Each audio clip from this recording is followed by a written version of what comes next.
decay.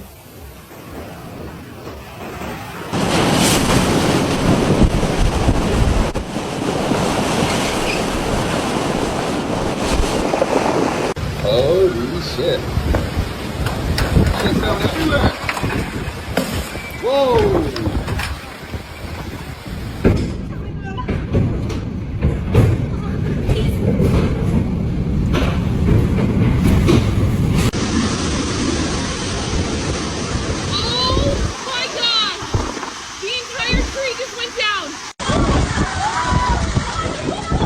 Oh my goodness! Oh, wow!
Oh my god, yes! Oh my god.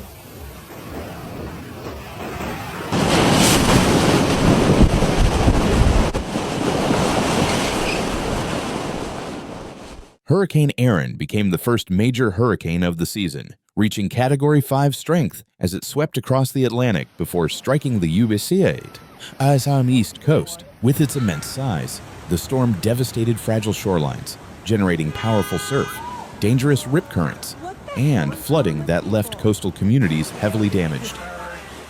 In North Carolina's Outer Banks, the hardest hit area, dunes collapsed and seawater surged across Highway 12, forcing road closures and urgent repairs. Residents and tourists alike were forced to evacuate as violent waves swallowed beaches and buried entire stretches of roadway underwater.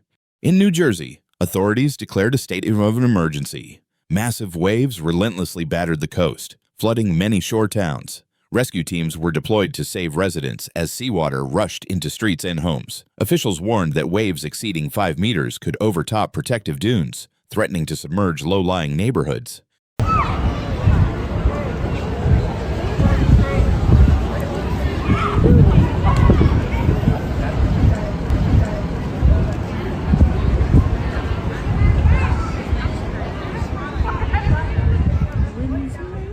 Coastal flooding remained a major concern along the Jersey Shore as Hurricane Erin continued swirling offshore, bringing dangerous surf and rip currents. On Thursday night, emergency vehicles were stationed on flood-prone streets as high tide approached. Videos shared online showed towns already underwater.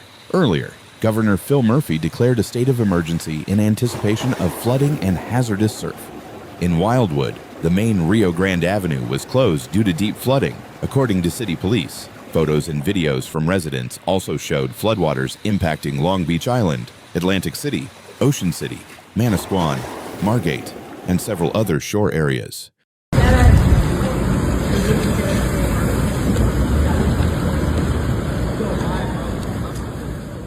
Mandatory evacuations were ordered in Egg Harbor Township in Atlantic County. Guests at motels and residents of low-lying homes were moved to safety as floodwaters rose. Police Chief Frederick Spano confirmed around 8:30 p.m.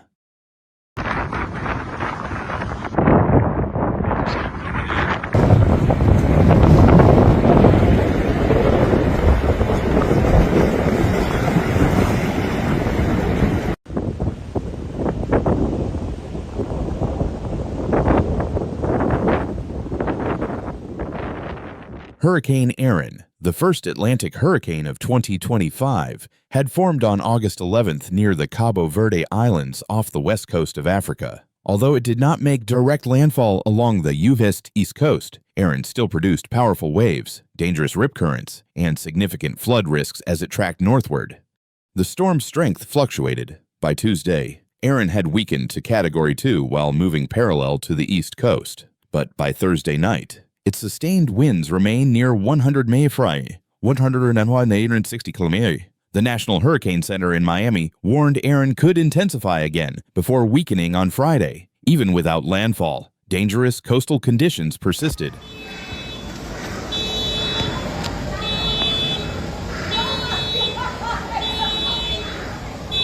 The storm generated towering waves along the mid-Atlantic coast after lashing the Outer Banks with strong winds and heavy swells, flooding parts of the barrier islands. Forecasts warned that hazardous surf and flooding would continue into the weekend. Farther north, New York and New England closed all beaches to swimmers due to dangerous rip currents. Ferry services to Nantucket and Martha's Vineyard were canceled, while gusts exceeding 40 mph swept across the islands.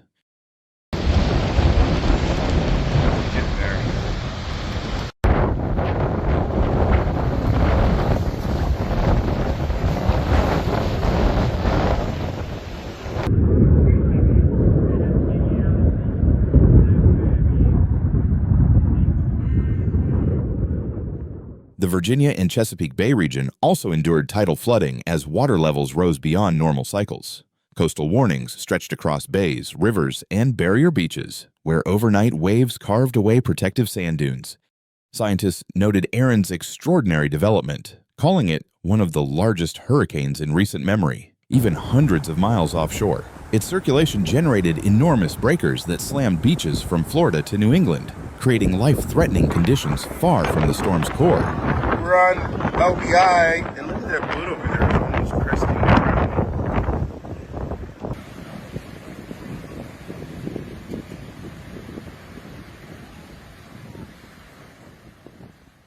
In the Outer Banks, breaches in protective dunes allowed seawater to surge inland. Dare County officials issued evacuation orders, raised double red flags to ban swimming entirely, and prepared re-entry plans once the storm subsided.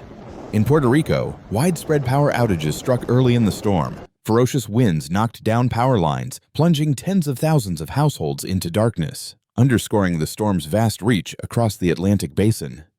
In New Jersey, firefighters rescued stranded drivers and even restaurant patrons trapped by rising waters. In towns such as Margate and Ocean City, streets turned into rivers while relentless surf destroyed dunes that had only recently been rebuilt.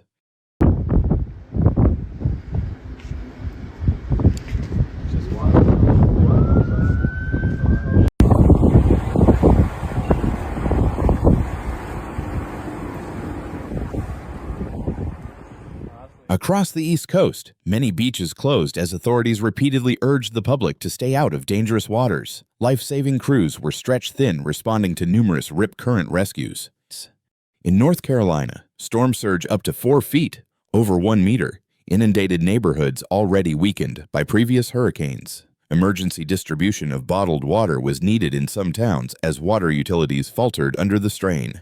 As Erin drifted farther out into the Atlantic, its core winds weakened, but its massive arms continued pounding the shoreline. Long-period swells dragged sand offshore, worsening erosion along vulnerable stretches of the coast. The storm's rapid leap from tropical storm to Category 5 in barely a day alarmed forecasters and underscored the rising risks of sudden intensification and fueled by climate change. Nature doesn't send us warnings, but we can. Floods, earthquakes, wildfires, and storms are striking harder and faster than ever before.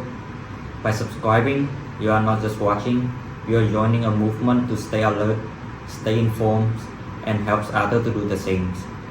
Hit the subscribe now because the next disaster won't wait, and neither should you. Be ready and be aware.